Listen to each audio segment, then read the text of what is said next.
अस्सलाम वालेकुम। आज हम लोगों ने बहुत सी ऐसी टर्म्स जो स्फेरिकल मिरर्स के साथ एसोसिएटेड हैं, उन टर्म्स को हमने किस तरह डिफ़ाइन करना है और वो क्या टर्म्स होती हैं उसको हम देखेंगे। जैसे कि कल हम लोगों ने एक टर्म सीख ली थी, वो था अबाउट पोल। दोबारा देख लेते हैं कि ये अगर हमारे पास कोई मिरर है तो उसका ये जो सेंटर है, इस सेंटर को हम लोग पोल कहते हैं, पी कैपिटल से इसको शो करते हैं। ठीक है।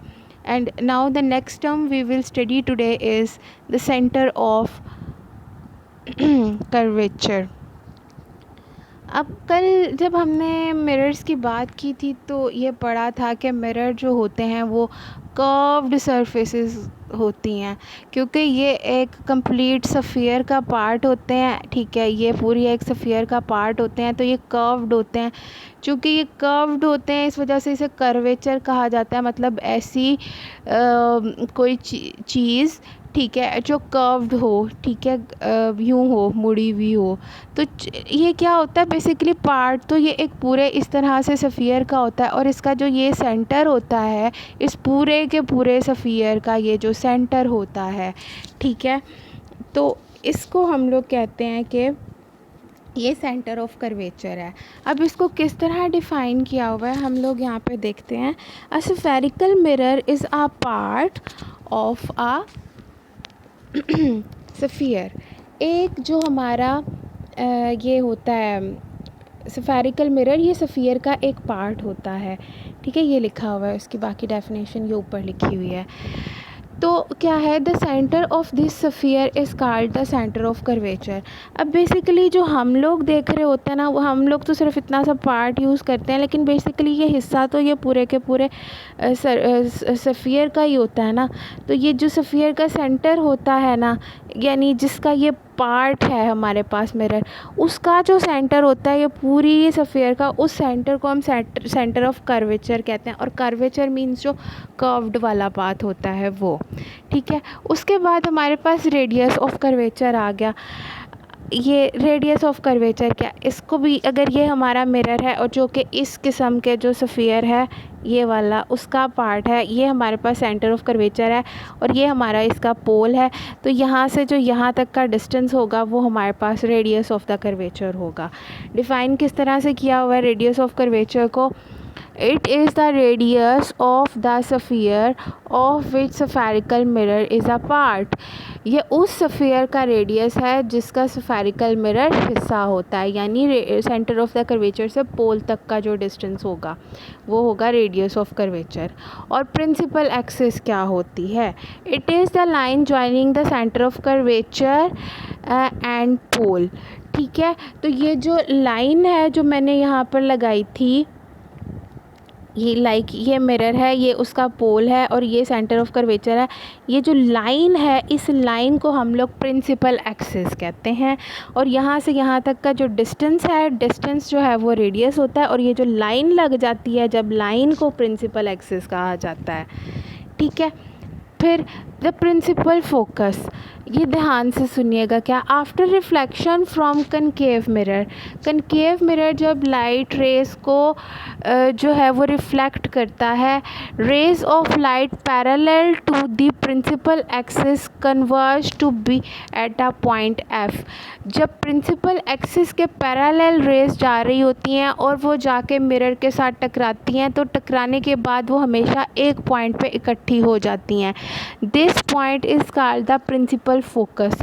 इस पॉइंट को हम प्रिंसिपल फोकस कहते हैं ऑफ द मिरर, उस मिरर का। Hence concave mirror are also called converging mirrors.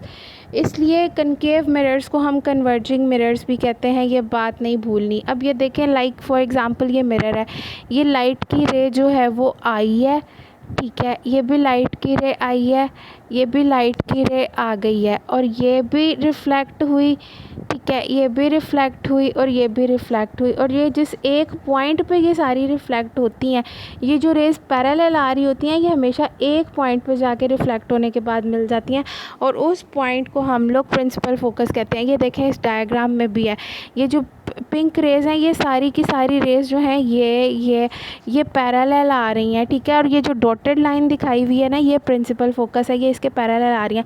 Reflect होने के बाद ये सारी एक पॉइंट पे मिली हैं, और ये जो पॉइंट है ये कैपिटल F यहाँ पे लिखा हुआ है, ये इसका प्रिंसिपल फोकस पॉइंट है।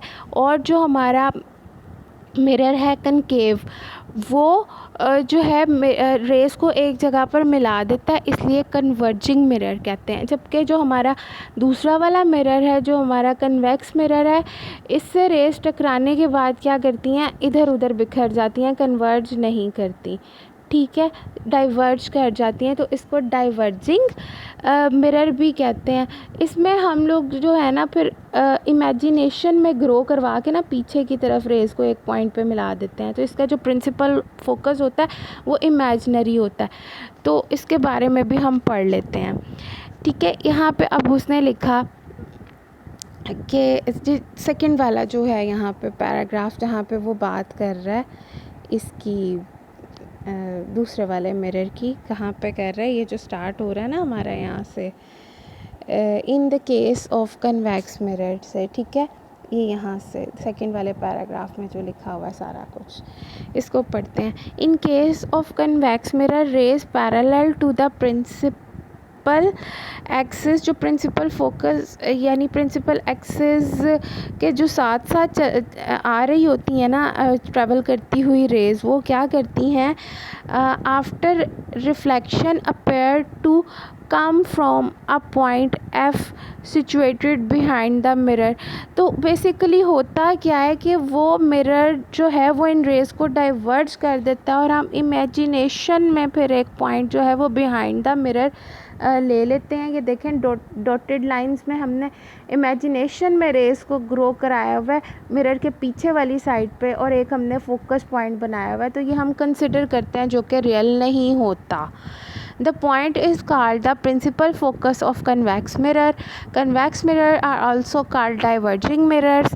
The principal focus of convex mirror is virtual. Virtual means वो real नहीं होता, ठीक है। Focus because the refracted rays do not actually pass through, क्योंकि जो असल में होती हैं ना वो रेज़ नहीं होती, ये इमेजिनरी रेज़ जो हैं जिन्हें हम खुद पीछे की तरफ फिर मिलाते हैं एक पॉइंट पर।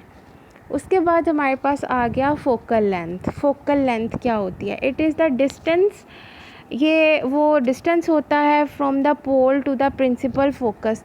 अब प्रिंसिपल फोकस से जो पोल तक का डिस्टेंस है, लेट ये हमारा पोल है और ये पॉइंट है जहाँ पे सारी रेज़ आकर मिली थी, और ये हमारा पोल है। तो ये जो डिस्टेंस है, इस डिस्टेंस को हम लोग फोकल लेंथ कह देंगे, ठीक है। इस स्मॉल f से डोनेट की जाती है। तो ये हो गया हमारा फोकल लेंथ, ठीक हो गया जी। The focal length is related to the radius of the curvature, और इसका ताल्लुक़ रेडियस ऑफ कर्वेचर के साथ क्या होता है, that f is equal to r divided by 2। ये लिखा हुआ है यहाँ पर, ये फार्मूला नहीं भूलना। उसने ये कहा कि ये अगर पोल है और ये हमारा फोकस है, ये पोल है और ये प्रिंसिपल फोकस है, और ये हमारा रेडियस ऑफ कर्वेचर है, तो हमेशा रेडियस ऑफ कर्वेचर का हाफ जो होगा ना वो हमारा फोकल लेंथ होगी, ठीक है। r डिवाइडेड बाई 2 ये इसका फॉर्मूला होता है। It means that the radius of the curvature is reduce.